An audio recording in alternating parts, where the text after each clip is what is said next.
400 రోజుల నుంచి విద్యాశాఖ మంత్రి లేని రాష్ట్రం ఏది? 400 రోజుల నుంచి నిరుద్యోగ భృతి ఇయ్యని రాష్ట్రం ఏది? 400 రోజుల నుంచి హోం మంత్రి లేని రాష్ట్రం ఏది? 10 పాస్ అయిన పిల్లలకు 1,00,000 రూపాయలు ఇస్తామని ఎగ్గొట్టినోళ్ళు ఎవరు? జవాబులు తెల్వయా? గందుకే వీటి గురించి అడుచుకుందామని ఆర్ఎస్ ప్రవీణ్ కుమార్ సార్ ఓ తానికి పోయిండు. అక్కడోళ్ళని అడిగి వీటికి జవాబులు చెప్పించిండు. అవేందో మీరు కూడా చూడుర్రి. గత 400 రోజుల నుండి విద్యాశాఖ మంత్రి లేని రాష్ట్రం ఏది? గట్టిగా చెప్పండి. తెలంగాణ.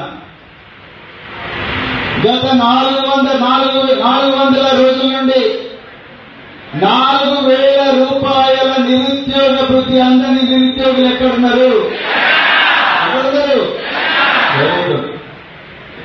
జాబ్ క్యాలెండర్ ఇంతవరకు లేని రాష్ట్రం ఏది?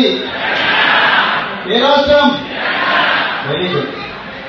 తెలంగాణలో 10వ తరగతి పాస్ అయితే ఈనాటి ముఖ్యమంత్రి రేవంత్ రెడ్డి గారు 10వ తరగతి విద్యార్థులకు ప్రామిస్ చేసింది ఎంత?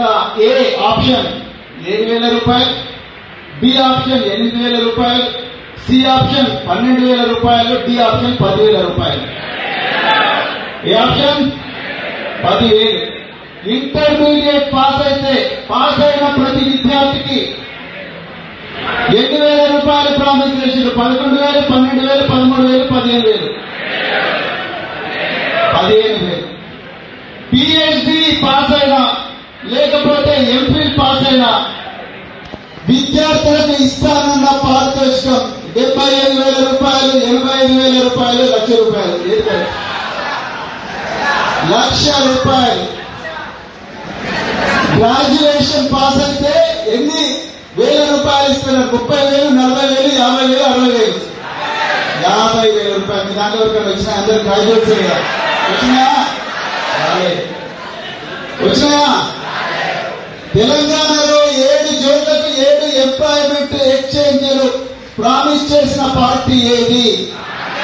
ఏ పార్టీ? Very good. తెలంగాణలో